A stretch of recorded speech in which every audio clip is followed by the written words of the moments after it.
Psalm 89. Mo ti sọ fún wa wípé Ethan ló kọ Psalm 89. In fact, Psalm májẹ̀mú Dávidi làwọn èèyàn máa ń pè é, but àwọn Bible scholars sọ pé Psalm Psalm ìpohùn rere ni, torí Ethan ó lament ni. Ó kàn lo ọgbọ́n bí Dávidi, torí pé ọlọ́gbọ́n ni. Ẹ lè kà ń pa Ethan later, ẹ lè kà ń pa ẹ̀ ní First King, ìwé ọba kìíní, orí 4 ẹsẹ̀ 31, ẹsẹ̀ 3 àti 1. Ẹ lè lọ, torí mi ní ka àwọn Bible verses tó pọ̀ lẹ́yìn, so ẹ lè kà á fúnra yín gbọ́n pa Ethan. Ethan ọlọ́gbọ́n gidi ni, so ọgbọ́n ti Dávidi ló fi wá síwájú Ọlọ́run. Kò ṣe bí ẹni tó ṣe Psalm 88. Ṣe mọ̀ pé ìyẹn ó kàn lọ lament níwájú Ọlọ́run ni straight. Bó ṣe rí lára ẹ̀, ó dẹ̀ gbé síwájú Ọlọ́run bẹ́ẹ̀. But Ethan kò ṣe bẹ́ẹ̀. Bí Dávidi ṣe máa ń ṣe sọ́lọ́run, bẹ́ẹ̀ ni Ethan ṣe. So ó bẹ̀rẹ̀ pẹ̀lú láti gbígbé Ọlọ́run ga. Orin tá a kọ yẹn, I will sing of the mercies of the Lord. Olófin bẹ̀rẹ̀ gbogbo ẹ̀, èmi ló ń sọ. Dávidi ò kì í lo àwa. Tó bá ti di pé ó ń lọ síwájú Ọlọ́run, èmi ni. Torí mi mọ̀ Ọlọ́run ẹni tó wà níbẹ̀, mi mọ̀ irú Ọlọ́run tó ní. Mi ò mọ̀ bóyá ó ń fi gbogbo ọkàn rẹ̀, bóyá ó fi ń kọrin láti gbé Ọlọ́run ga. But èmi mọ̀ pé èmi ń kọrin láti gbé Ọlọ́run ga. Èmi fẹ́ kí ohùn mi kó lọ sọ́dọ̀ Ọlọ́run. Èmi fẹ́ kí Ọlọ́run mọ̀ pé mò ń gbé òun ga. So òní Ethan ń lò, nítorí ó mọ̀ pé bí Dávidi ṣe máa ń ṣe nìyẹn. So Ethan sọ wípé èmi ò máa kọrin àánú Olúwa láéláé ni màá máa kọ o. Torí ó mọ̀ pé tóun bá tún kúrò láyé, ayé kan sì tún ń bọ̀ o, tá ń lọ o. So ó ṣèlérí ni pé èmi Ethan èmi ò máa kọrin àánú Olúwa láéláé. Bí Dávidi ṣe máa ń sọ nìyẹn, ẹnu Dávidi ló ti gbọ́.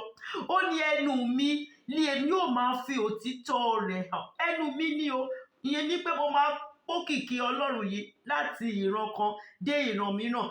Bí Dávidi dẹ̀ ṣe ṣèlérí nìyẹn. Dávidi sọ wípé òun máa kókìkí Ọlọ́run ni. Ó máa jẹ́ kí gbogbo èèyàn mọ̀ nípa iṣẹ́ Ọlọ́run. Nǹkan tó jẹ́ kó kọ Sáàmù nìyẹn, gbogbo Sáàmù tá à ń rí kà lẹ́ni. Dávidi fẹ́ kí ìrandíran kan máa mọ̀ nípa iṣẹ́ Ọlọ́run, nípa agbára Ọlọ́run, nípa iṣẹ́ ìyanu Ọlọ́run. Nǹkan tó ṣe kọ Sáàmù sílẹ̀ nìyẹn o, tí gbogbo wa ń rí lónìí ni. So olóṣè ń sọ̀rọ̀ bí Dávidi wípé èmi ò máa kọrin àánú Olúwa láéláé. Ẹnu mi ni èmi ò máa fi òtítọ́ rẹ̀ hàn láti ìran dé ìran. Even though lákòókò tó sọ pé màá máa kọrin yìí, wàhálà ti ṣẹlẹ̀ nígbà yẹn o. Wọ́n ti wá ń kó wọn lọ sí Babylon o. Ó fẹ́ pohùn ẹkún rere sọ́lọ́run, bọ̀ kò tí ì lọ síbẹ̀ náà. Ó kọ́kọ́ sọ wípé Ọlọ́run yìí o, màá máa kọrin sí. Orin yìí kò sẹ́ni tó lè gbà lẹ́nu mi, láéláé ni màá máa kọrin sí. Ọ̀dọ̀ nǹkan tó ń ṣẹlẹ̀ lọ́wọ́lọ́wọ́ lákòókò yẹn kò wà palatable o, kò ń ṣe nǹkan tó dáa o. Ṣùgbọ́n ìyẹn ò dí òun lọ́wọ́ láti máa kọ orin àánú Ọlọ́run, nítorí àánú Ọlọ́run pọ̀. Àánú lọ́lọ́run fi mú Dávidi.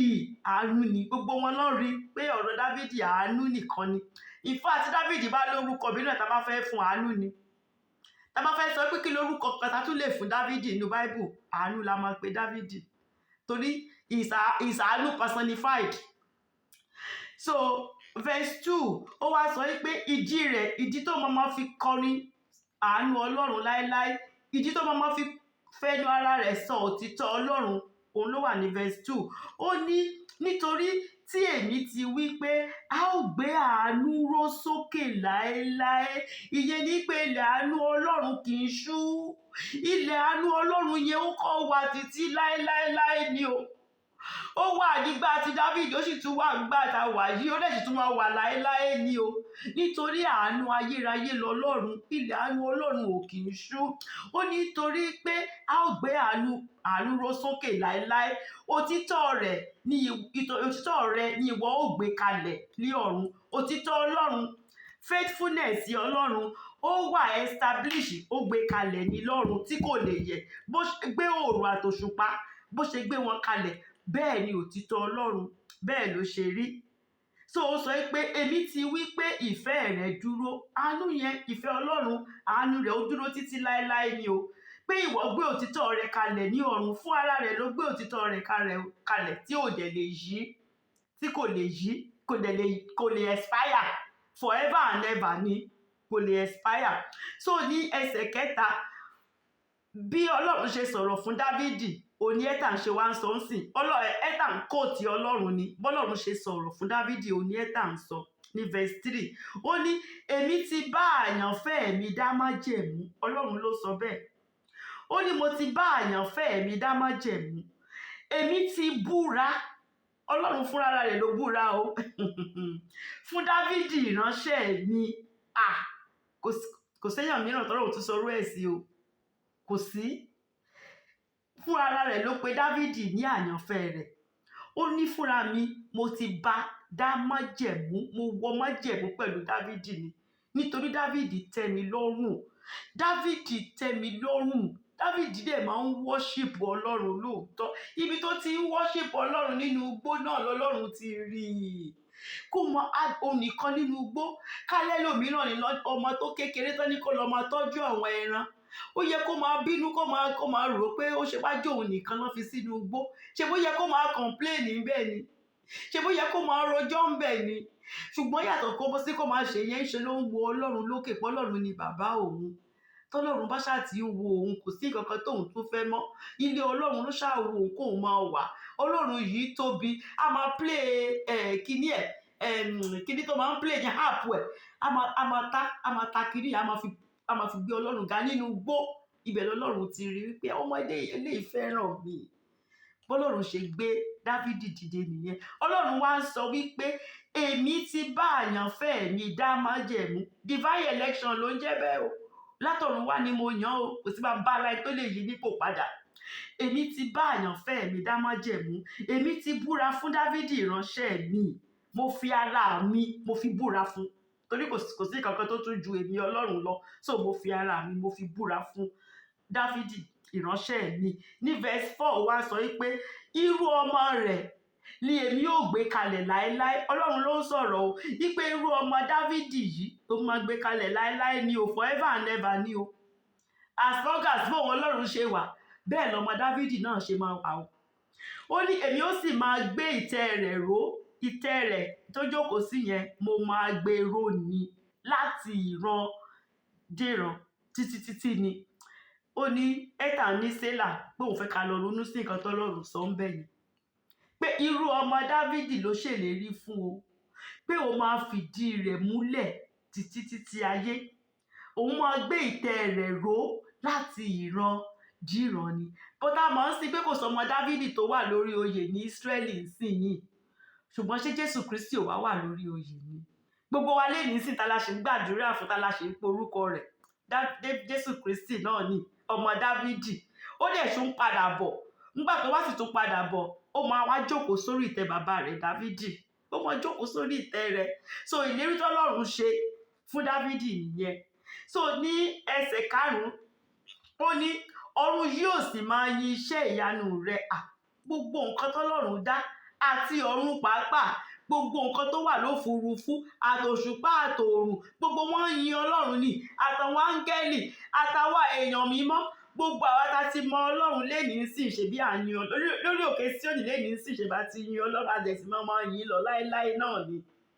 Ó ní ọ̀run yóò máa yin iṣẹ́ ìyanu rẹ̀, nítorí oníṣẹ́ ìyanu lọ́lọ́run. God of wonders ni o. Ó máa ń ṣe iṣẹ́ ìyanu. Olúwa òtítọ́ rẹ pẹ̀lú nínú ìjọ ènìyàn mímọ́ rẹ. Gbogbo àwa tá wà nínú ìjọ rẹ̀ là ń yin Ọlọ́run, là ń yin fún òtítọ́ rẹ̀. Torí olóòótọ́ lọ́lọ́run. À ń yin fún iṣẹ́ ìyanu rẹ̀. A dẹ̀ ní stop, a ní dẹ́kun láti máa yin Ọlọ́run. Kan tí Étàn ń sọ nìyẹn, pé yíyin Ọlọ́run yìí láéláé ni o. À ń yin bí títí táwọn kan tún fi dọ́dọ̀ ẹ̀, a tún máa yìn náà ní. Bọ́n ṣe ń yìn lọ́run, bẹ́ẹ̀ la ṣe máa yìn. So wọ́n yìn lọ́run, àwa tá wà láyé náà, a dẹ̀ yìn lẹ́ẹ̀kan náà. Ta jẹ́ èèyàn mímọ́. Nǹkan tó ń sọ ní verse 5 nìyẹn. Ní verse 6 ó wá sọ wípé ìdí tí gbogbo ọ̀run àti gbogbo ayé tó máa fi yin Ọlọ́run yìí ni wípé ta ló wà lọ́run ta lè fi wé Olúwa yìí o? Ta ló wà lọ́run yẹn ta lè fi wé Ọlọ́run yìí? ta ló tún wà ń bẹ̀ ta lè sọ pé ó sì tún ọba kan tún wà ń bì kan ọlọ́run kan tún wà ń bì kan ta lè fi wé ọlọ́run kò sí. Ó ní ta ni nínú àwọn ọmọ alágbára tí a lè fi wé olúwa. Àwọn tó ń sọ pé wọ́n lágbára èwo nínú wọn o la lè fi wé ọlọ́run yìí.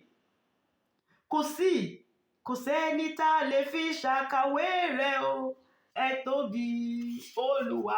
Kò sẹ́ni tá a lè fi ṣàkàwé ọlọ́run. God is God by himself o, by himself ni. Kò sẹ́ni tó dá ṣùgbọ́n òun ló dá gbogbo ènìyàn. Ní verse 7 ó wá sọ pé ọlọ́run ni ó ní ìbẹ̀rù gidigidi ní ìjọ ènìyàn mímọ́ rẹ̀, ó sì ní ìbuyì fún láti ọ̀dọ̀ gbogbo àwọn tí ó yí i ká. Ẹlẹ́rù nínú ìyìn ni ọlọ́run yìí á yìn pẹ̀lú ẹ̀rù ni, nítorí irú àwọn iṣẹ́ ìyanu tó ń ṣe, àwọn ohun ẹ̀rù ṣe mọ̀ òun la ṣe yìn nínú ìbẹ̀rù. Nígbà tí ọlọ́run tí òkun rí tó sá, Jọ́dánì dẹ̀ rí ó padà sẹ́yìn. Àwọn ohun ìbẹ̀rù nìyẹn, àbọ̀tá fi ń yìn ni pé olúwa nígbà tó òkun rí ẹ báyìí ló ṣe ṣe. Nígbà tí Jọ́dánì rí ẹ kò sẹ́ni tó bá sọ̀rọ̀, Jọ́dánì fúnra ẹ̀ ló fà sẹ́yìn. Ìwọ tó wó odi Jẹ́ríkò pẹ̀lú ariwo lásán, kan pariwo ní odi Jẹ́ríkò ó dẹ̀ wó lulẹ̀. So pẹ̀lú ìbẹ̀rù òun la fi ń yin ọlọ́run yìí. Gbogbo àwa tó yí ọlọ́run yìí ká, gbogbo àwa tá ti jẹ́ ọmọ rẹ̀, tá jẹ́ ènìyàn rẹ̀, gbogbo wa là ń yin ọlọ́run yìí. Nínú àjọ ìgbìmọ̀ àwa ẹni mímọ́ à ń yìn pẹ̀lú ìbẹ̀rù ni. Ní verse 8 ó wá sọ pé olúwa àwọn ọmọ ogun, ta ni olúwa alágbára bí ìwọ, the Lord of hosts. Ọlọ́run tí ò kùnà ogun kankan rí ló ń sọ o wípé olúwa ọlọ́run àwọn ọmọ ogun, ọlọ́run tó ra áńgẹ́lì ẹyọ kan tó dẹ̀ pa 168,000 Sennacherib soldiers. Ọlọ́run tó gé orí Gòláyátì tó gé fún Dáfídì, wípé ọlọ́run àwọn ọmọ ogun, ta lolúwa, tiẹ̀ tún ni ta ló tún jẹ́ ọlọ́run kan bì kankan tó lágbára bíi tọlọ́run yìí o. Ta la tún gbọ́ pé ó ṣerú iṣẹ́ ìyanu tọlọ́run yìí tó ṣe, tàbí òtítọ́ rẹ̀ tí ó yí ọká, tiẹ̀ tún ni tó lótìtọ́ kan o tó yí ká bíi ti òtítọ́ ọlọ́run wa, torí ọlọ́run yìí òtítọ́ ló yí ká. Gbogbo nǹkan ń pa ọlọ́run òtítọ́ ni. Ta tún ni ta la lè sọ wípé ó rí bẹ́ẹ̀. Ìwọ jẹ́ alágbára, òtítọ́ rẹ òun ló yí ọ ká. Níbi tọ́lọ́run jókòó sí, òtítọ́ òun ló yí ká. God is just too faithful. Olóòótọ́ lọlọ́run. Ní verse 9 ó wá sọ pé ìwọ ló jọba ìbínú òkun. Nígbà tí rírú omi rẹ̀ dìde, ìwọ mú un parọ́rọ́. Nígbà tí Jésù Kristi wà nínú bóòtì pẹ̀lú àwọn ọmọ ẹ̀yìn rẹ̀, tí òkun bẹ̀rẹ̀ sí ní ru, kí ni Jésù ń ṣe? Jésù ń sùn ni. Àwọn ọmọ ẹ̀yìn ẹ̀ ló sọ pé olúwa ṣé ó ti ẹ̀ rò pé káwọn bá lọ ṣègbè ńkọ́? Ṣé mọ̀ ó ní ìwọ ìjì dákẹ́jẹ́. Kí ni ìjì dẹ̀ ṣe? Ìjì dákẹ́jẹ́ ni o. So ẹ kà ń sọ pé ìwọ ló jọba ìbínú òkun. Tí tókun bá fẹ́ bínú báyìí tó bá gbóhùn ẹ ó máa calm down ni. Kò sí nǹkan tó ó gbọ́dọ̀ sinmi ni. Ó máa sinmi ni. Nígbà tí rírú omi rẹ̀ bá dìde, tó bá ti gbọ́ ọ̀rọ̀ ọlọ́run ó máa parọ́rọ́ ni. Lágbára ọlọ́run ṣe rí nìyẹn. Ó dẹ̀ ń sọ nípa àwọn kan wà tó jẹ́ pé they are unruly, àwọn kan wà tó jẹ́ pé jágbajàgba tí wọ́n tó wá sọ pé ọlọ́run wo kíníkan pé ọlọ́run nígbà tó bá fẹ́ kọ́ wọn lọ́gbọ́n tó bá dìde báyìí gbogbo wọn mọ everybody máa tutù ni. Nígbà tí COVID dé sára everybody ò wálẹ̀ ni, everybody máa pọ́ ọlọ́run kan wà tó lágbára tó wà níbì kan. Ipe so bọ̀tọ̀ ọlọ́run yìí òun náà ló lè mú ìjì kó dákẹ́ rọ́rọ́. Ní verse 10 ó ní ìwọ ni ó ti yára Ráhábù pẹrẹpẹrẹ bí ẹni tí a pa, ìwọ ti fi apá owó agbára rẹ ó fi tú àwọn ọ̀tá rẹ ká. Ó sì ń sọ gbogbo agbára ọlọ́run ni o. Ṣé o pé mo sọ fún wa pé Ráhábù pé Egypt ló dúró fún, but Bible ó fi pé agbéraga Egypt ló jẹ́ bẹ́ẹ̀. Wọ́n fi bí idiom or something ni pé Egypt tó gbéraga, ọlọ́run dì pẹ̀lú wọn pẹ̀lú bọ́n ṣe gbéraga tó. Ọlọ́run Fáráò wọn àtàwọn ọmọ ogun rẹ̀ òkun pupa ló jẹ́ grave fún wọn, pé so ó wá sọ pé ìwọ ni ó ti ya Ráhábù ní Egypt ló ń jẹ́ bẹ́ẹ̀. Ó lọ ya pẹ́rẹpẹ̀rẹ ni. bí ẹni tí a pa. Ìwọ ti fi apá ọwọ́ agbára rẹ ó fi tú àwọn ọ̀tá rẹ ká, ó tú wọn ká. Gbogbo àwọn ọ̀tá tó bá ti gbógun ti àwọn ọmọ rẹ̀ ó máa ń tú wọn ká ni. So gbogbo agbára tọlọ́run ló ń jẹ́ bẹ́ẹ̀. Nǹkan tí Ẹ́tà ń sọ nìyẹn. Ní verse 11 wá sọ pé ọ̀run ní tirẹ̀, ayé pẹ̀lú ní tirẹ̀, ayé àti ẹ̀kún rẹ̀, ìwọ ni ó ti ṣe ìpìlẹ̀ wọn. Ìpìlẹ̀ ayé tá wà yìí òun ló kúkú ṣe. Ṣòro ó bi Jóòbù, oníṣẹ́ ọmọ ibi tó ń gbé ìpìlẹ̀ ayé yìí sí. Jóòbù ní rárá o. Ó nítorí ayé yìí ó ló ní pílà o. Oníṣẹ́ ti ní pílà tó ń fi gbé dúró. Jóòbù ní rárá o. Ó kò sí ìrè. So ó lóun ló ní ọ̀run. Òun náà ló ní ayé. Gbogbo àwa tó wà lórí ayé àti gbogbo nǹkan tó dá sórí ayé òun ló ní o. Afẹ́ tó bá ń tọrọ ẹ̀, gbogbo ayé yìí ti ẹ̀ ní Psalm 24. Gbogbo ayé àti ẹ̀kún rẹ̀, Olúwa ló ní gbogbo rẹ̀. Ìwọ ni, ìyẹn ni pé you are so powerful. Ìwọ ló ní gbogbo nǹkan. Kò sí nǹkan kan tá a dá tí kò kìí ṣe pé Ọlọ́run ló dá. Ní verse 12 ó wá sọ pé àríwá àti gúúsù, north and south ló ń jẹ́ bẹ́ẹ̀. Ó ní ìwọ ló ti dá wọn o. Torí ayé yìí ó ní north, ó ní àríwá, ó dẹ̀ ní gúúsù. Ó ní ìwọ ló ti dá wọn. Ó ní Tábórù àti Hẹ́mọ́nì yóò máa yọ̀. Tábórù yẹn òkè tó wà ní west, òkè tó wà ní ìmọ̀ Yorùbá west, òkè mountain yẹn Israeli ló wà but west ló wà. Then òkè Hẹ́mọ́nì náà yẹn wà ní east. So nǹkan tó strat sọ ní pé orúgun mẹ́rẹ̀ẹ̀rin àgbáyé, wípé ìwọ Ọlọ́run, ìwọ ló dá wọn. Nǹkan tí Ontra àti sọ nìyẹn. Ó ní pé wọ́n sì máa yin orúkọ rẹ ní o. Àti Hẹ́mọ́nì yóò máa yọ̀, wọ́n á máa yọ̀ ní orúkọ rẹ ní o. Wọ́n fi ayọ̀, wọ́n fi ń yin orúkọ Ọlọ́run ni. Ní verse 13 ó wá ń sọ wípé ìwọ ní apá agbára. Ká ní kò mọ̀ pé Ọlọ́run ní apá agbára. Agbára lé ọwọ́ rẹ̀, gíga lé ọwọ́ ọ̀tún rẹ̀, ọwọ́ ọ̀tún rẹ̀ agbára ni. Ọwọ́ ọ̀tún rẹ̀ ló náà sórí òkun pupa pínyà ni. Ṣé mọ̀? Ọwọ́ Olúwa tó ṣiṣẹ́ agbára, ìyanu lọ̀rọ̀ rẹ̀ tó yí ayé wa padà. Orísun ìyè, orísun tí kìí gbẹni. Ọwọ́ Olúwa tó ṣiṣẹ́ agbára, agbára ńlá lọ́wọ́ rẹ̀ ń ṣe.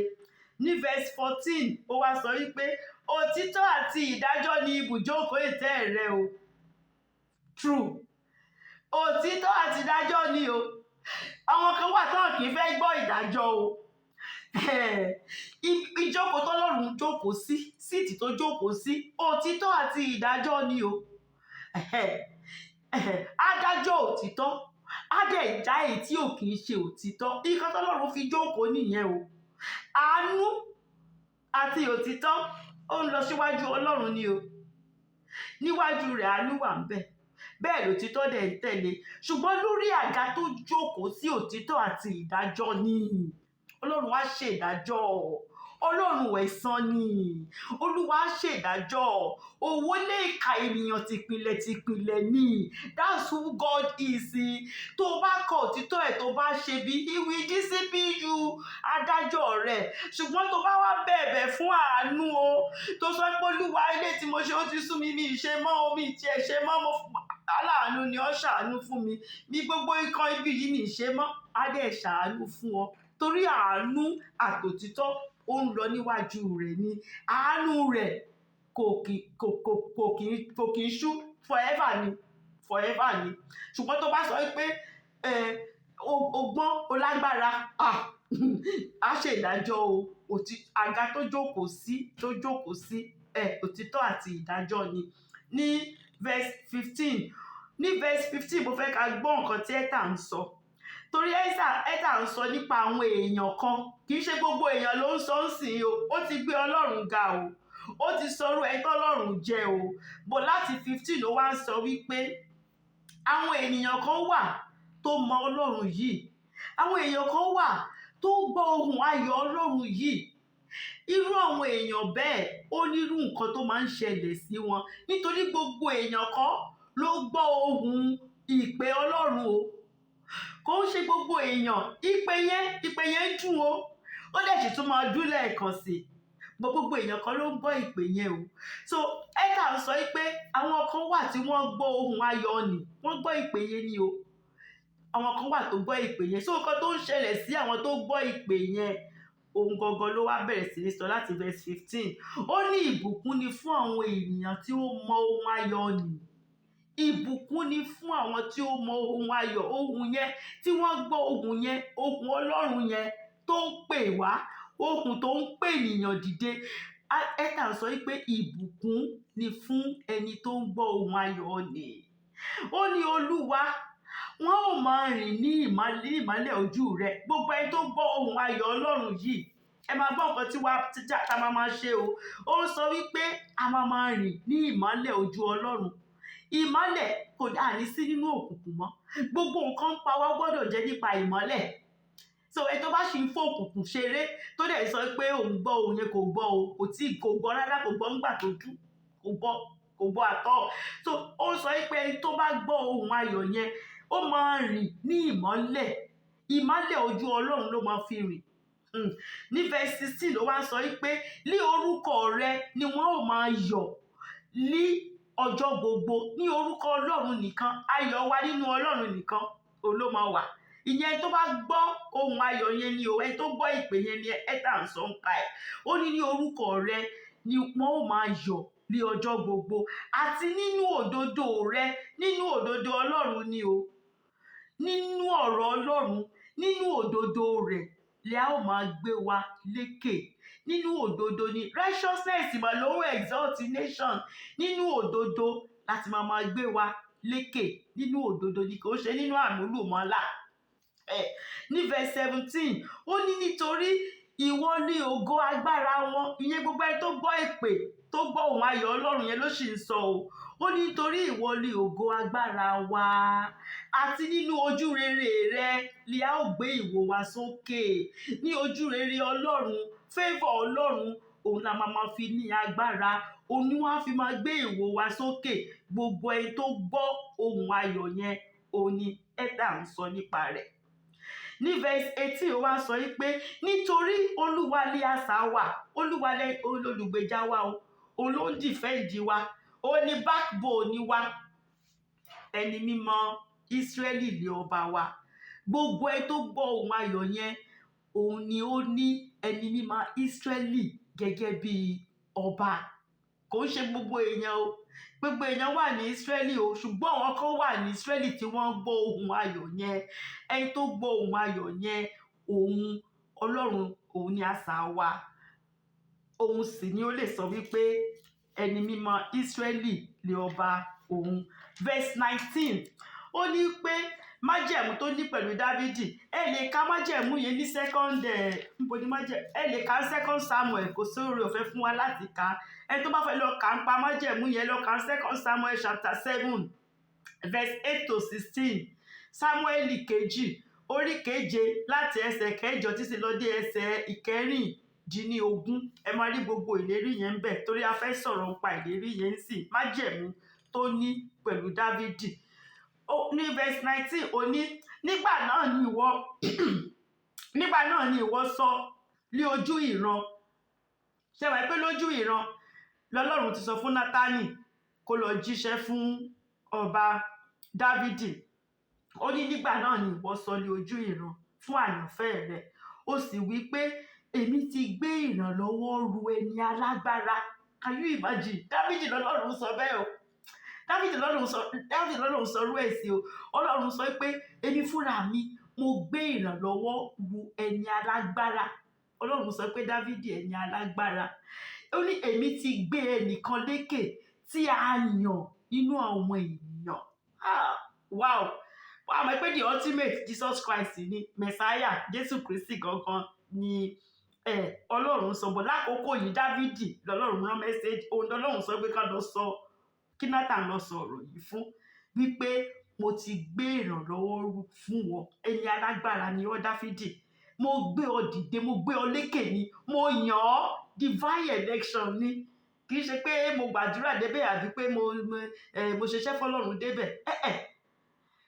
Fúnra mi ni mo yàn ni, kì í ṣe pé bóyá ó lágbára kì í ṣe pé bóyá ó jẹ́ ọmọ wòlíì kankan rí, fún ara mi ni mo kàn yàn àṣàyàn, mo yàn fúnra mi ni.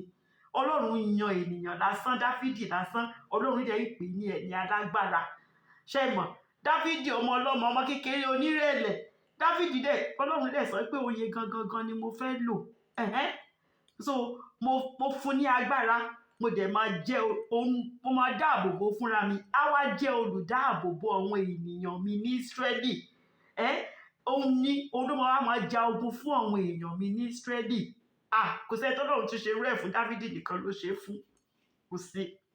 Ní verse 20 ó wá sọ wípé èmi ti rí Dáfídì ìránṣẹ́ mi, òróró mi mímọ́ ni mo ta sí i lórí, fúnra mi mo da òróró sí. Kó tẹ̀ tó jí pé Sámúẹ́lì lọ anoint Dáfídì, Ọlọ́run fúnra ẹ̀ ti yan Dáfídì. Ó ní mo ti yàn. Ó fún ara rẹ̀ yan Dáfídì ni.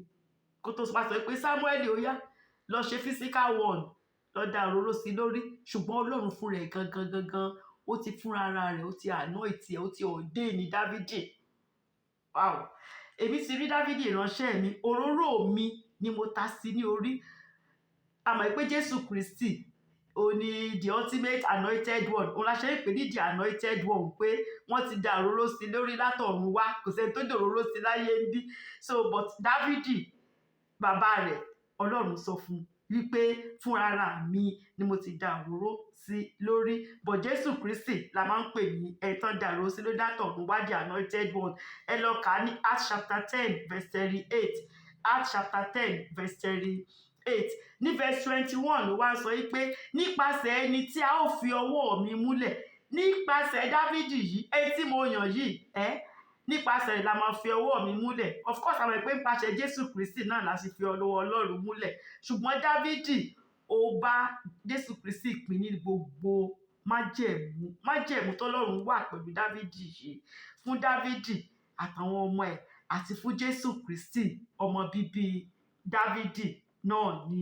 Ìlérí àtìlẹ́yìn tó dájú gidi òun ló ń jẹ́ bẹ́ẹ̀. Ìlérí tó lágbára ni, àti agbára tí ó ju ẹ̀dá lọ, agbára tó ju ẹ̀dá lọ, tí kò sẹ́ni tó lè rí díẹ̀. Irú agbára tọ́lọ́run sọ nìyẹn. Ó ní nípasẹ̀ ẹni tí a ó fi ọwọ́ mi múlẹ̀, apá mi pẹ̀lú. Kì í ṣe pé ọwọ́ mi nìkan, wọ́n á tún fi apá mi múlẹ̀ nípa rẹ̀. Ṣé mọ̀? Apá mi yóò sì máa mú lé ara lé. Ṣé mọ̀ pé apá Ọlọ́run dẹ̀rẹ̀ alágbára ni, ọwọ́ rẹ̀ ọwọ́ agbára ni, pé nípa ọwọ́ agbára mi gangan ni màá máa fi mú lé ara lé. Verse 22 ó ní pé torí pé mo ti da òróró mi sí lórí fúnra mi, ó ní ọ̀tá kò lè borí rẹ̀ o. Ọ̀tá kì yóò béèrè lọ́dọ̀ rẹ̀, wọ́n lè exact ẹ̀, wọ́n lè wá mọ nǹkan tó ń fi sí lọ́wọ́, wọn lè gbà lọ́wọ́ ẹ̀. Ó ní ọ̀tá kì yóò béèrè lọ́dọ̀ rẹ̀, bẹ́ẹ̀ ni àwọn ọmọ ìwà búburú kì yóò pọ́n ọ lójú. Àwọn oníṣẹ́ ibi, àwọn oníṣẹ́ ìkà, ó ní wọn ní lè pọ́n lójú. Ìlérí tọ́lọ́run ṣe fún Dáfídì nìyẹn. Àwọn aninilára láyé yìí pé wọn ní lè fi ipá gba nǹkan lọ́wọ́ rẹ̀, wọn ní lè ní ara, wọn ní lè mú ìlérí wọn ní lè múṣẹ lórí Dáfídì. Ní verse 23 ó ní èmi ó sì lu àwọn ọ̀tá rẹ̀ bolẹ̀ níwájú rẹ̀. I love that. Ó ní èmi Ọlọ́run o, gbogbo àwọn ọ̀tá rẹ̀ mo máa lù wọ́n bolẹ̀ níwájú rẹ̀ ni. Ọlọ́run sì ṣe bẹ́ẹ̀ lóòótọ́. Ó ní èmi ó sì yọ àwọn tí ó kórìíra rẹ̀, gbogbo àwọn tó bá ti kórìíra rẹ̀ máa yọ wọ́n lẹ́nu ni. Olúwa dẹ̀ yọ wọ́n lẹ́nu lóòótọ́. Ìgbà tí Gòláyátì dúró níwájú ẹ̀, kí ló ṣẹlẹ̀? Ó gé orí Gòláyátì fún ni. Kò sáwọn tó lọ ń bá Dáfídì jà tí wọn kì í tẹ́. Ìfúngbà tí ó sì lé àwọn tó lọ jà tán kó ìyàwó ẹ̀ tán kọ́mọ tán kó lọ. Dáfídì ní Olúwa kí ni kì í ṣe, ó ní tẹ̀lé wọn. Tí n bá tẹ̀lé wọn, ṣé máa rí gbogbo nǹkan tán kó lọ, bá ọ níwàá rí gbà. You just follow them, you overtake, wá tún overtake wọn pàápàá. Dáfídì rí gbà. Ọlọ́run ní májẹ̀mú ó ní pẹ̀lú Dáfídì. Bẹ́ẹ̀ dẹ̀ ni fún Jésù Kristi ọmọ Dáfídì. Bẹ́ẹ̀ ló ṣe lu àwọn ọ̀tá rẹ̀ bolẹ̀. Bẹ́ẹ̀ gbogbo àwọn tó kórìíra rẹ̀, bẹ́ẹ̀ náà ló yọ wọ́n lẹ́nu. Èmi ó sì lu àwọn ọ̀tá rẹ̀ bolẹ̀ níwájú rẹ̀. Èmi ó sì yọ àwọn tí ó kórìíra rẹ̀ lẹ́nu. olúwa máa ń yọ tó bá ti ń kórìíra ọmọ ọlọ́run, olúwa máa ń yọ wọ́n lẹ́nu ni. A mọ̀ pé jésù kristi ṣẹ́gun pátápátá, ó tiẹ̀ tún kú ọjọ́ kẹta ó tún jíǹde kúrò nínú òkú. So verse 24 ó ní ṣùgbọ́n òtítọ́ mi, ẹ máa gbọ́ o, òtítọ́ mi àti àánú mi yóò wà pẹ̀lú rẹ̀. Wow, ọlọ́run òtítọ́ ni o ọlọ́run aláàánú ni o. Ó ní òtítọ́ mi àti àánú mi kò ní fìgbà kan fi dávidi sílẹ̀, kò ní fìgbà kan fi dávidi sílẹ̀. Ọlọ́run dẹ̀ ṣe bẹ́ẹ̀ lóòótọ́. David ò lùsì bátù kankan àfi ti báṣẹ́bà nìkan ló lùsì, ogun báṣẹ́bà nìkan ni. Yàtọ̀ sí ti báṣẹ́bà yẹn kò sógun kankan tí dávidi tó lùsì. Bọ́n ṣe jagun tó, olúwa dẹ̀ dúró tì. Òtítọ́ ọlọ́run yẹn up to today di bá ṣe ń sọ títí láéláé, òtítọ́ yẹn dẹ̀ ṣì wà nítorí pé jésù kristi ọmọ dávidi ṣì ni. Àánú mi yóò wà pẹ̀lú rẹ àti ilé orúkọ mi lè á gbé ìwo rẹ̀ sókè. Ṣé rí i pé dávidi ti kú how many years nísìn, a sì ń sọ̀rọ̀ dávidi lénìí. Nígbà tí jésù bá dé a sì máa sọ̀rọ̀ dávidi. Ẹni pé olúwa nílì gbé ìwo dávidi sókè gan-an lóòótọ́ àti ní orúkọ mi lè á gbé ìwo rẹ̀ sókè. In fact, ẹ bá fẹ́ kí inú jésù dùn sí yín dáadáa, ẹ̀yin pè ní ọmọ dávidi, ẹ̀yin sọ pé jésù ọmọ dávidi. Aláàánú ni bàbá yín, aláàánú lẹ́yìn náà, olúwa ẹ ṣàánú fún mi. Ó máa ń dùn mọ́ jésù nú téèyàn bá sọ bẹ́ẹ̀. Nǹkan tó ṣe wo blind Bartimaeus nígbà tó sọ pé Jesus son of David, mo mọ̀ ẹ́ délédélé, dávidi ni bàbá ẹ̀, jésù wẹ̀yìn ni pé eléyìí mọ̀ mí lóòótọ́. So òtítọ́ mi àti àánú mi yóò wà pẹ̀lú rẹ̀ àti ní orúkọ mi lè á gbé ìwo rẹ̀ sókè. So verse 25 ó ní èmi ò gbé ọwọ́ rẹ̀ lé òkun àti ọwọ́ ọ̀tún rẹ̀ lé odò ńlá ni. Ìyẹn ni pé ìlérí ìjọba agbára kárí ayé ló ń jẹ́ bẹ́ẹ̀. Ṣé mọ̀ pé òkun ó lọ ráǹdì ni. Mo máa gbé ọwọ́ rẹ̀ lé òkun àti ọwọ́ ọ̀tún rẹ̀ lé odò ńlá.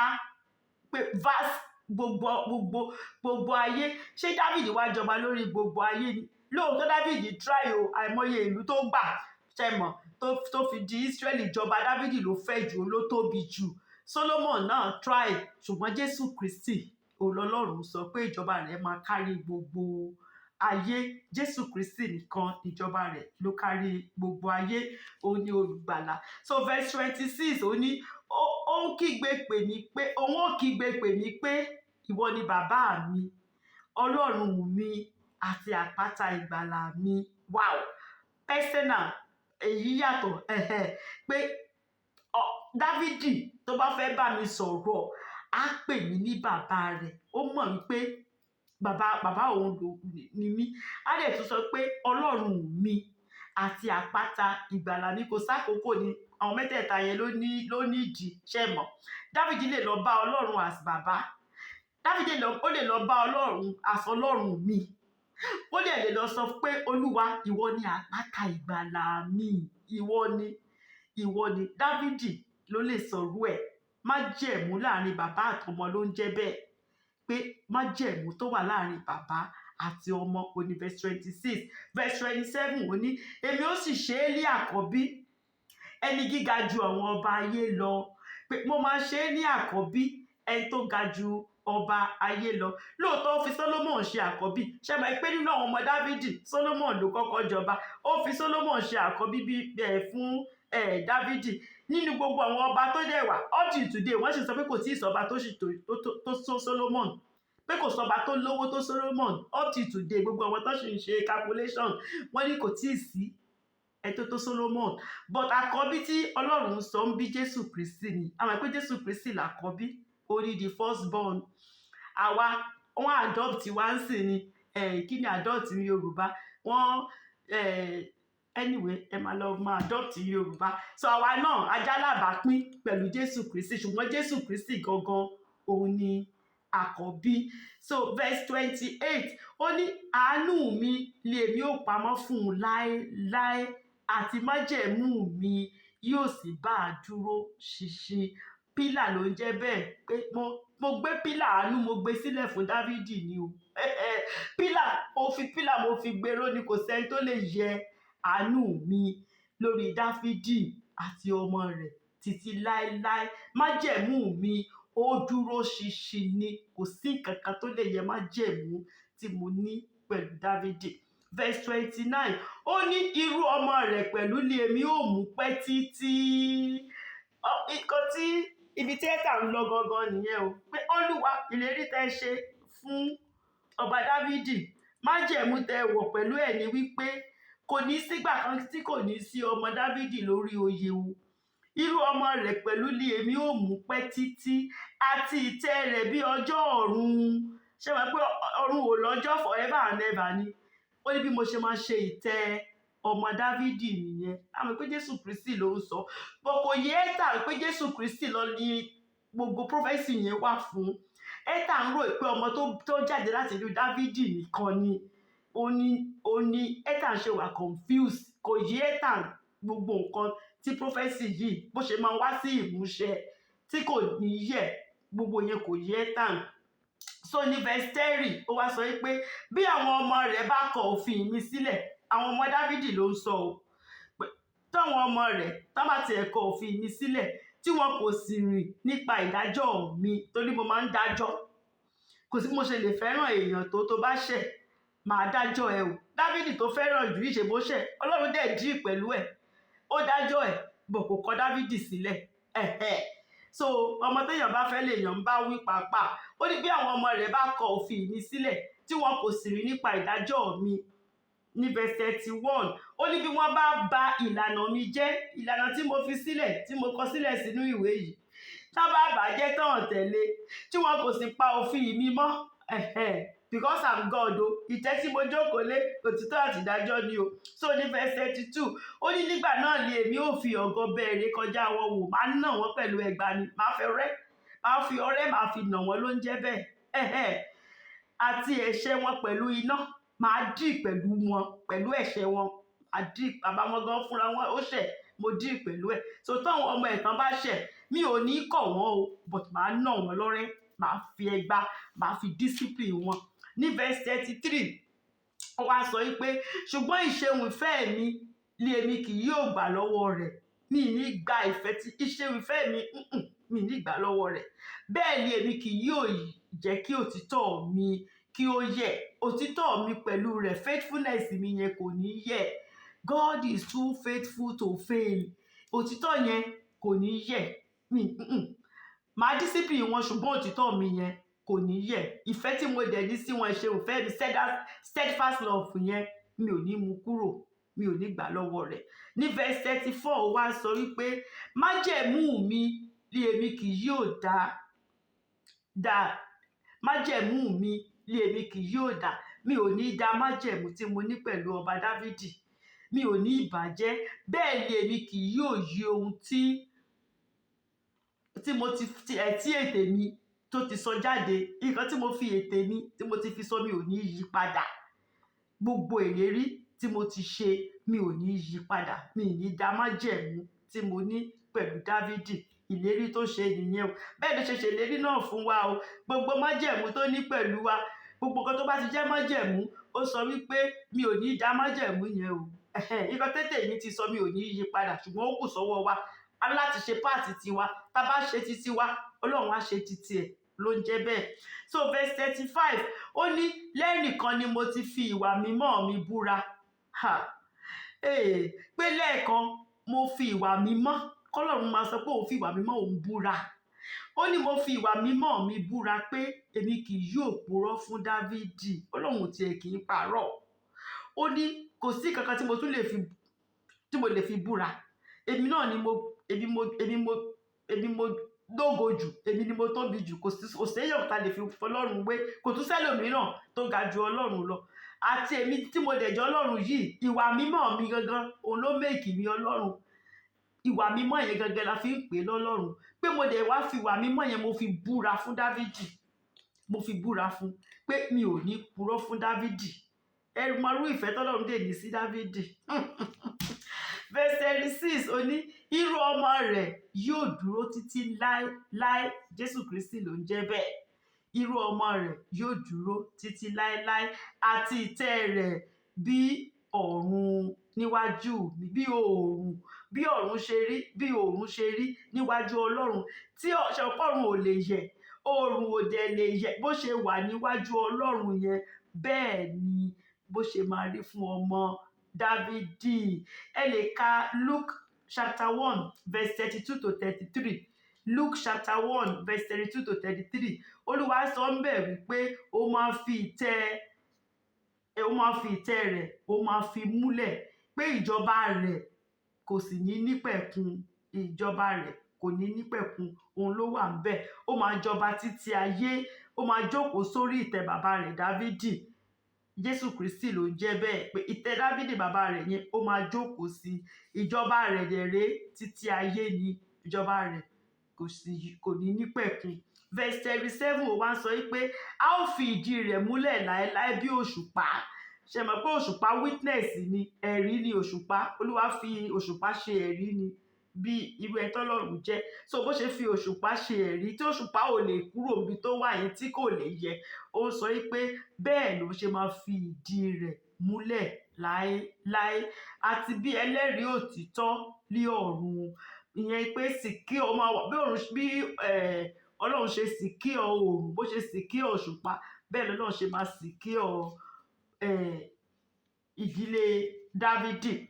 Verse 38 ibi tí à ń lọ gangan ibi tí ẹ̀ka ń lọ gangan kò di Psalm 38 ẹni pé ó ti sọ gbogbo ìlérí ó ti sọ májẹ̀mú ó ti sọ ẹni tọ́lọ́run jẹ́ ó ti sọ gbogbo rẹ̀ àti pé ẹ tó bá gbọ́ ohun ayọ̀ Ọlọ́run irú ayé tó máa gbé gbogbo nǹkan ó ti sọ gbogbo rẹ̀ ó wá sọ pé òkè o ẹ ti ṣèlérí fún Dávidi o ìlérí tẹ́ bá ṣe fún Dávidi mo wá fẹ́ sọ̀rọ̀ fún yín pa ìlérí yẹn wọ Ọlọ́run mo mọ̀ pé lóòótọ́ ní yín o òtítọ́ yín ò kì í yí padà ṣùgbọ́n verse 38 ó ní ṣùgbọ́n òtítọ́ ìlérí tẹ́ ṣe fún Dávidi yẹn májẹ̀mú yẹn ó lẹ ti ṣáàtì o mo kàn fẹ́ kẹ́ ẹ mọ̀ ní Olúwa ó ní ṣùgbọ́n ìwọ ti ṣáàtì ìwọ sì kórìíra ó ti kórìíra májẹ̀mú tó ní pẹ̀lú Dávidi o ìwọ ti bínú sí ẹni òróró rẹ o ẹni tó fi òróró yàn ní wọ́n wá kó wọn lẹ́rú nítorí wọ́n ti ṣẹ̀ sí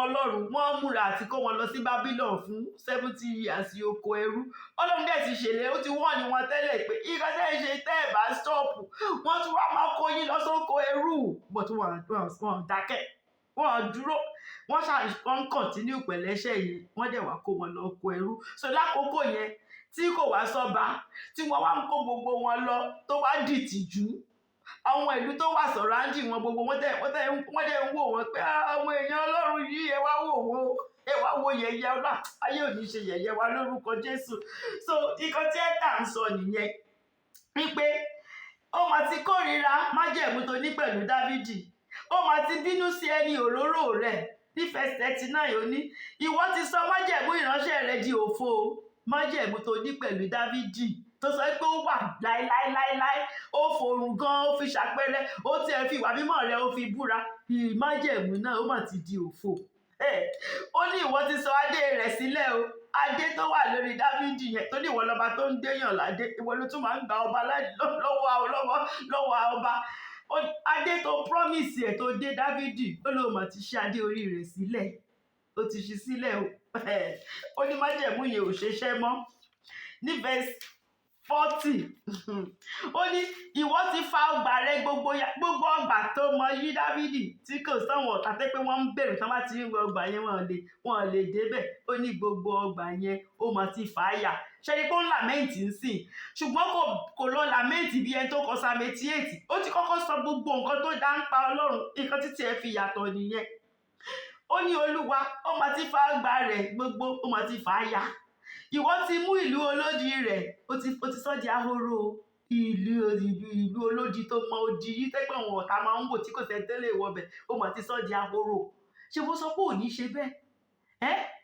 ṣe mọ̀ ìbanilọ́kànjẹ́ ló jẹ́ fún Étàn pé gbogbo ìlérí Ọlọ́run tó sọ pé kò lè yí padà pé ibo ìlérí náà wá pé ìlérí náà má ti kùnà pé Ísírẹ́lì má ti kùnà so ìlérí yẹn kí ló wá ṣẹlẹ̀ sí ní verse 41 ló wá sọ pé gbogbo àwọn tí ń kọjá lọ ní ọ̀nà wọ́n fi wọ́n ṣe ìjẹ o wọ́n kàn fi wọ́n ṣe ìjẹ ni àmì ìgbà tí ò bá ti sí kò sólùṣọ́ mọ́ Olúwa ti fi wọ́n sílẹ̀ ó ní wọ́n wá di ẹ̀gàn fún àwọn aládùúgbò wọn àwọn tó jẹ́ pé ṣe náà máa ń ga wò wọ́n tẹ́lẹ̀ wá ní má tó bá ti jẹ́ pé àwọn máa lọ Ọlọ́run wà pẹ̀lú wọn o ṣe mọ̀ pé Ọlọ́run wà pẹ̀lú wọn má try ẹ̀ o ó wá di wípé kò sọ Ọlọ́run wọ́n ti fi wọ́n sílẹ̀ Ọlọ́run wa ò ní fi wá sílẹ̀ lórúkọ Jésù o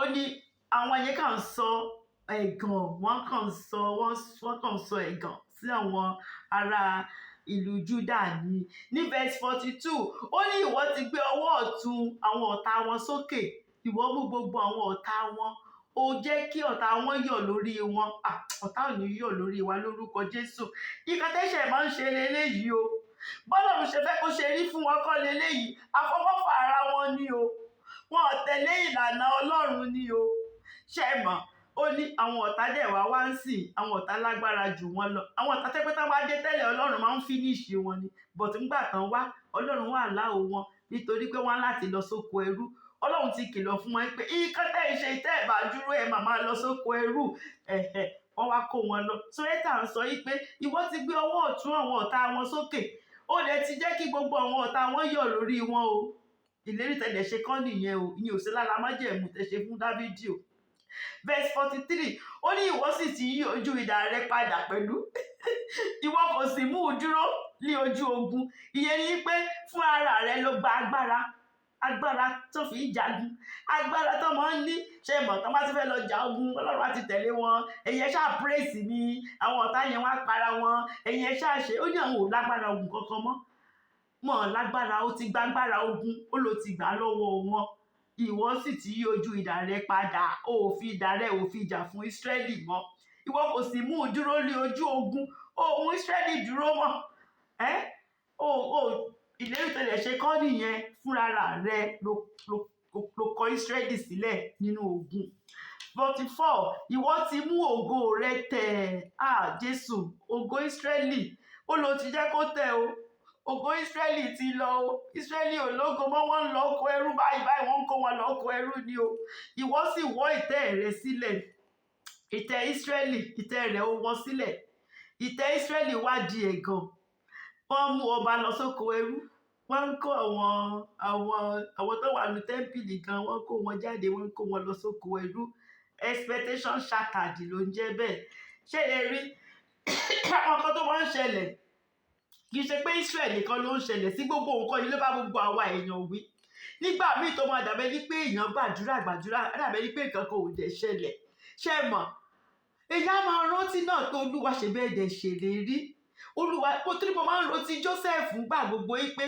Ọlọ́run fífà láwọn Joseph gbogbo àwọn orí gbogbo àwọn ọmọ bàbá ẹ̀ wọ́n máa bá òsì ẹ̀ wọ́n máa ṣe the next tó máa ṣẹlẹ̀ sí oko ẹrú ló gbé lọ ìlú tí ò tán tí ò ti gbédè wọn ibẹ̀ ló ń gbé lọ tí ò ti ní rí bàbá àti ìyá ẹ̀ mọ́ forever ibẹ̀ ló ń gbé lọ ẹ̀ṣẹ̀ tí ò ṣẹ̀ wọ́n lọ fi sínú prison mo kàn máa ń ronú pé báwo Joseph á ṣe máa ronú nígbà tó wà nú ẹ̀wọ̀n ni pé Olúwa ṣé ìlérí tẹ́ ṣe fóun ṣé bó ṣe rí leléyìí ṣé nǹkan tó ṣe bọ́ṣẹ̀ kan á forí balẹ̀ fóun leléyìí ṣe pé kò lè yé Joseph náà bó dẹ̀ ṣe máa ń rí nìyẹn ṣùgbọ́n di fáàtì wípé àgbàdúrà gbogbo ẹ̀ ṣe pé kò ṣẹlẹ̀ nígbà kó mí pé ìlérí Ọlọ́run ò ní í ṣẹ o ìlérí Ọlọ́run ṣe máa wá sí ìmúṣẹ o a kàn nílò láti ní patient láti ní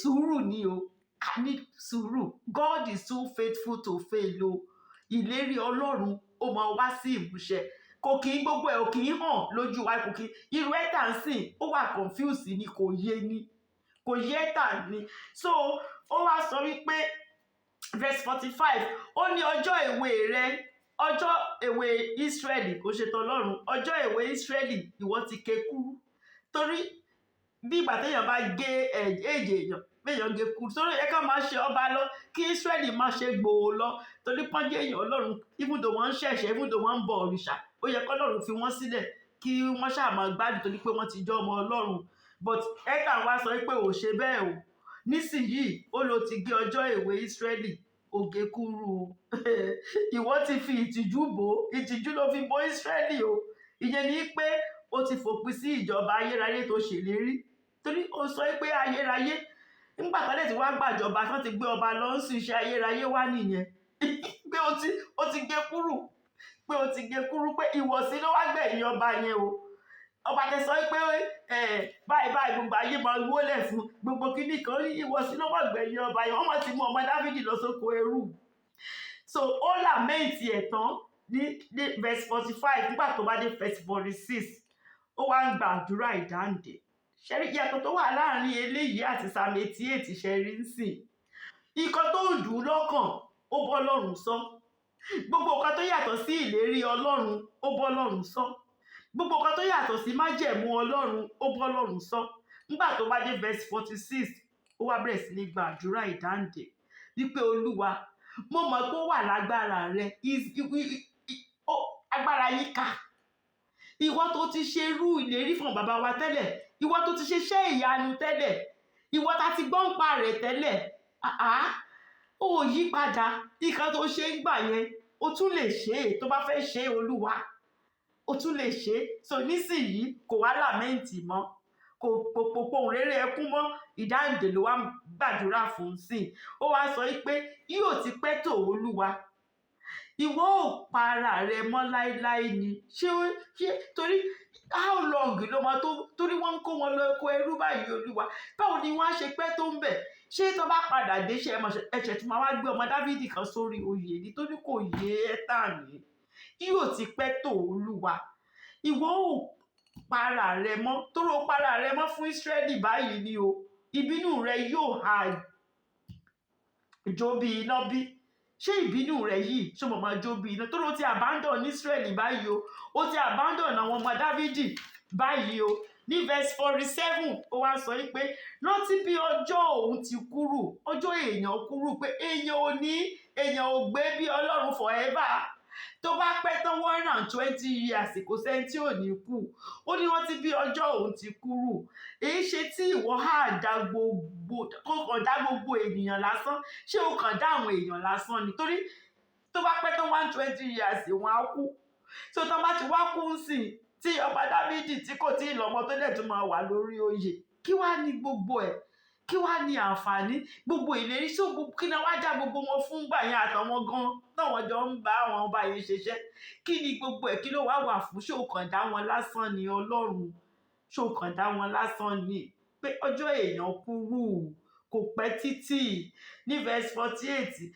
ó ní ọkùnrin wo ni ó wà láyé tí kì yóò kú kò sí erùpẹ̀ ní ilẹ̀ ní ìwọ sì padà di erùpẹ̀ ilẹ̀ ó ní ọkùnrin wo ló wà láyé tí kì yóò kú tí yóò gba ọkàn rẹ̀ lọ́wọ́ ìsà òkú tó lè sọ pé òkè o òun tó wo dísáìdì pé òun ò ní kú ó fẹ́ gba ọkàn òun lọ́wọ́ ìsà òkú ṣàlọ́kùnrin tó lè ṣerú ẹ̀ àwọn Egyptians try ẹ̀ wọ́n try ẹ̀ in those days ṣùgbọ́n kò ṣeé ṣe kò ṣeé ṣe tọ́lọ́run bá ti sọ pé gbogbo èèyàn máa kú ṣùgbọ́n lẹ́yìn ikú ìdájọ́ orí ọ̀fẹ́ tún wà fẹ́ tó bá ṣe dáadáa láti tún máa gbé ìgbé ayé pẹ̀lú Ọlọ́run ṣùgbọ́n ní kúkú tara gbogbo èèyàn ló máa kú it's a matter of time o àwọn kan tó gbáyé tó gbé sórí bẹ́ẹ̀ ni pé wọ́n ò ní kú wọn kò yé wọn ní o ẹ̀ka ń sọ pé kò sọ́kùnrin kankan tó wà láyé tí kò ní kú o kò dẹ̀ sẹ́ni tó lè gba ọkàn ara rẹ̀ lọ́wọ́ ìsà òkú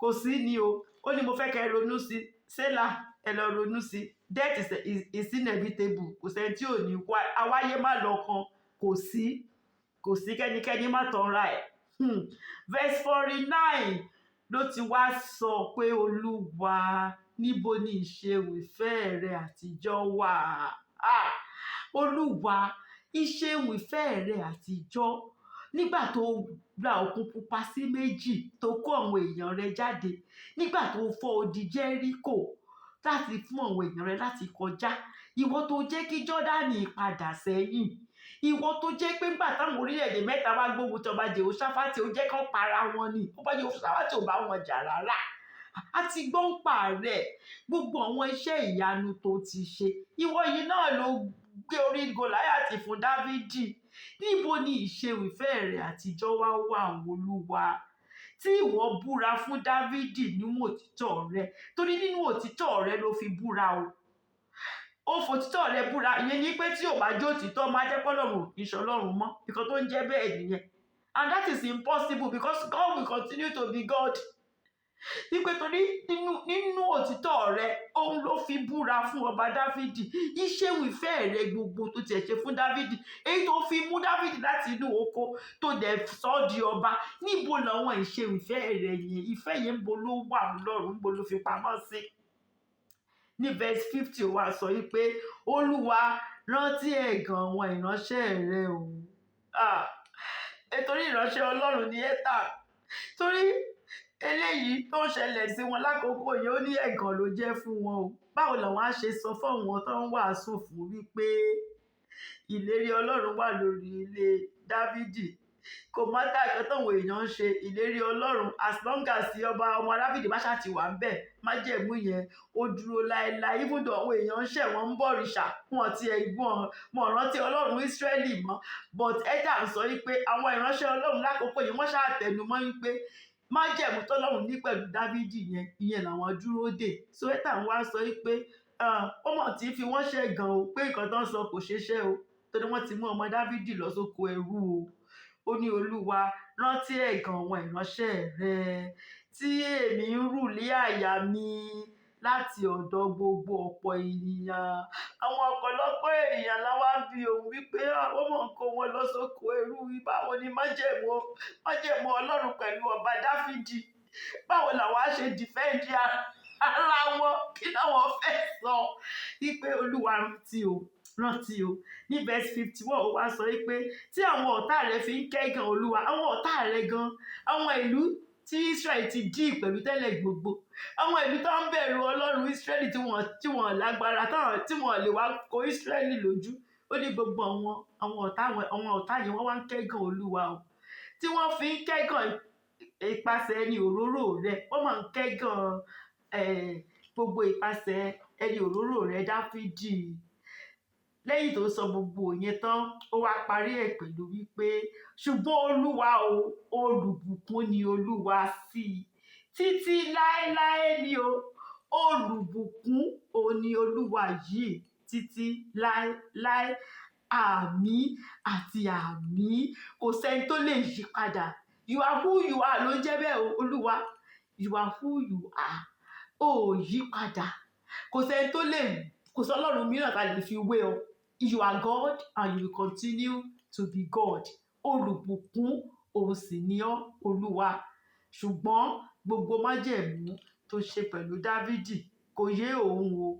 Confusion, tẹ́ bá ka verse 49 dáadáa, ẹ máa mọ̀ wípé Étàn kàn wá confuse ni. Étàn ló bínú sọ́lọ́run o, pé kò yé òun ni o, kò yé òun ni o. Torí májẹ̀mú tó búra fún Dáfídì nínú òtítọ́ rẹ, kí ló wá ṣẹlẹ̀ sí Ọlọ́run? Kò yẹ ká mú ọmọ Dáfídì lọ oko ẹrú, kò yé òun. Ṣùgbọ́n nǹkan tóun mọ̀ tó dá òun lójú ni wípé olùbùkún ni Olúwa sí i títí láéláé. Àmín àti àmín. Ẹ jẹ́ kí n conclude. Ṣé rí gbogbo nǹkan tí Étàn ń kọ, gbogbo ẹ̀ ló ń ṣẹlẹ̀ sáwa onígbàgbọ́ o, tó máa dàbẹ́ ni wípé Olúwa ẹ̀dẹ̀ ṣèlérí o, Olúwa báyìí lẹ̀dẹ̀ sọ o, Olúwa báyìí lẹ̀dẹ̀ sọ o, ẹ ti sọ pé by your stripes I am healed. Olúwa, kí ló wá dé? Kí ló wá ń ṣẹlẹ̀? Mo gbà ọ́ gbọ́ Olúwa, kí ló wá ń dé? Ọmọ ò tètè marry, Olúwa ṣe bẹ́ẹ̀ sọ pé 2 is better than 1. Ẹ̀dí lẹ sọ pé therefore shall a man leave his parents and be joined to his wife and the two of them become one. Ni ọmọ tí ń dàgbà, Olúwa kí ló wá dé? Ṣé mọ̀? Àbí kí bills pọ̀ rẹpẹtẹ, ó dẹ̀ sọ pé I will supply all of your needs according to my riches in glory. Olúwa, where is the glory? So gbogbo ẹ̀ ló ń ṣẹlẹ̀, but òótọ́ tó wà ń bẹ̀ ò ní Étàn fi parí ẹ̀ ní Psalm 52 wípé olùbùkún ni Olúwa sí i títí láéláé. Àmín àti àmín ni o. Olúwa ò yí padà o. God is too faithful to fail. Pé kò tí ì ṣẹlẹ̀ lákòókò yẹn kò mí pé kò ní í ṣẹlẹ̀ o. Ó máa ṣẹlẹ̀. Ọmọ tí ò tí ì lọ́kọ ó máa lọ́kọ o. Ó dẹ̀ máa bímọ. Èyí tó wà lórí àìsàn, Olúwa sì máa wo àìsàn yẹn o, kò ní kú sínú àìsàn yẹn o. Àkókò wa àtàkókò Ọlọ́run kò kàn kí ń jẹ́ the same thing ni. Àkókò Ọlọ́run ó yàtọ̀ sákòókò wa.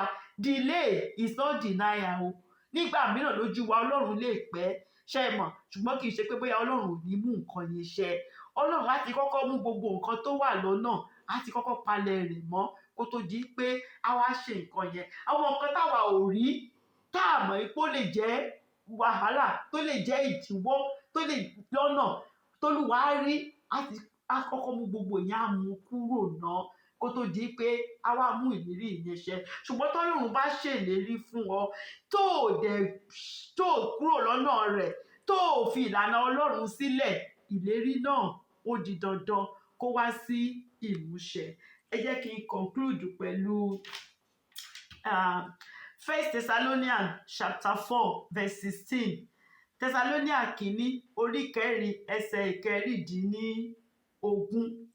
Nítorí Olúwa tìkára rẹ̀ yóò sọ̀kalẹ̀ láti ọ̀run wá, tí ohun tí ariwo pẹ̀lú ohùn trumpet, mi ì mọ̀ bóyá mo mọ Yorùbá yẹn dáadáa, pẹ̀lú ohùn olórí àwọn áńgẹ́lì.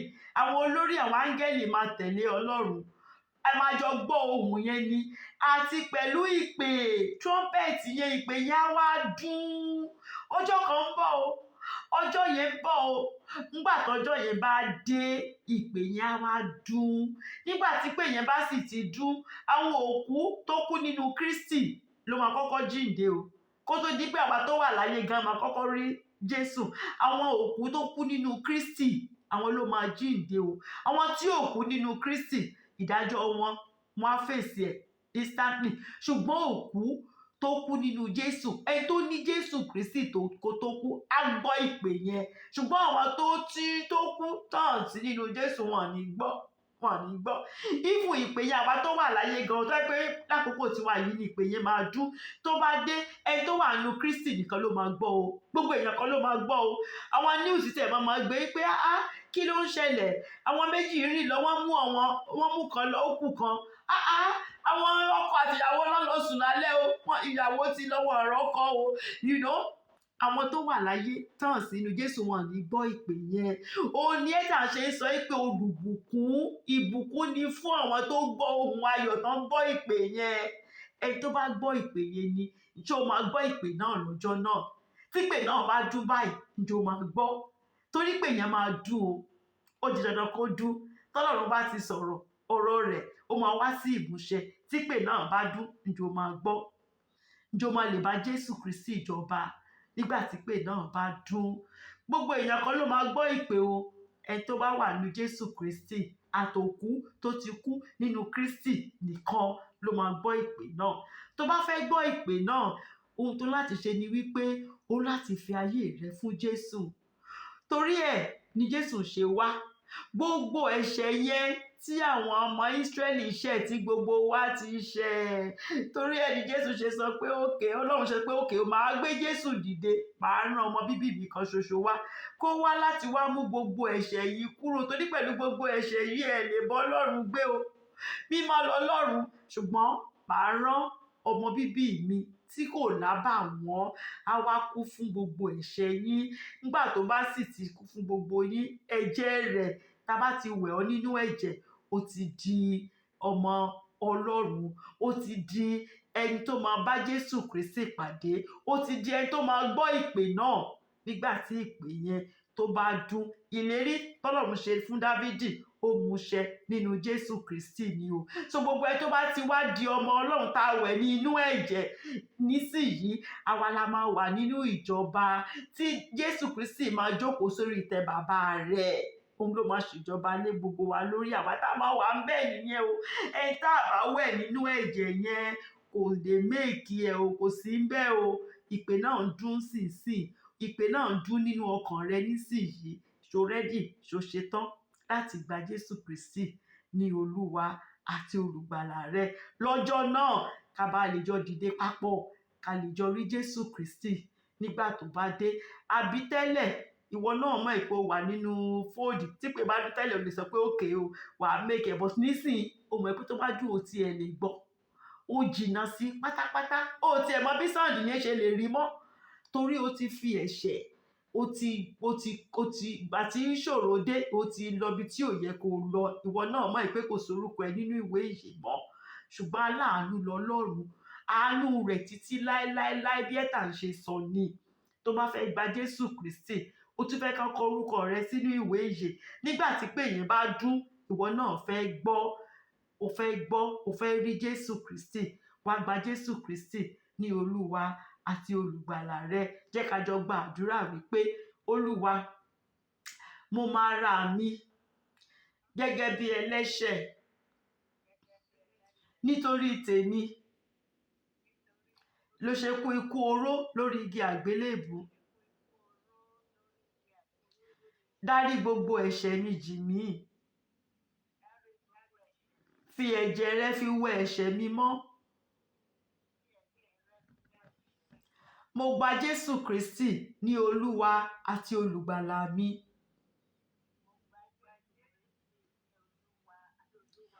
Èmi náà fẹ́ bá ọ jíǹde bó ṣe jíǹde lọ́jọ́ kẹta.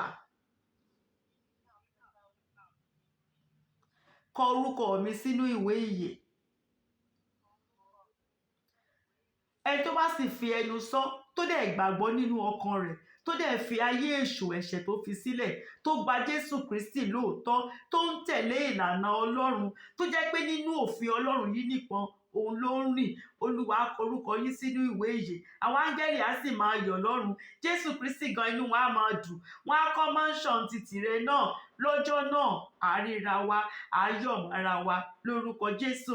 Will you be ready when the Lord shall come? Will you be ready when the Lord shall come? I will be ready. I will be ready. I will be ready when the Lord shall come. I will be ready. I will be ready. I will be ready when the Lord shall come. Thank you, Lord Jesus Christ. Thank you, Holy Spirit. Thank you, Ma. The Lord bless you almightily in Jesus' name.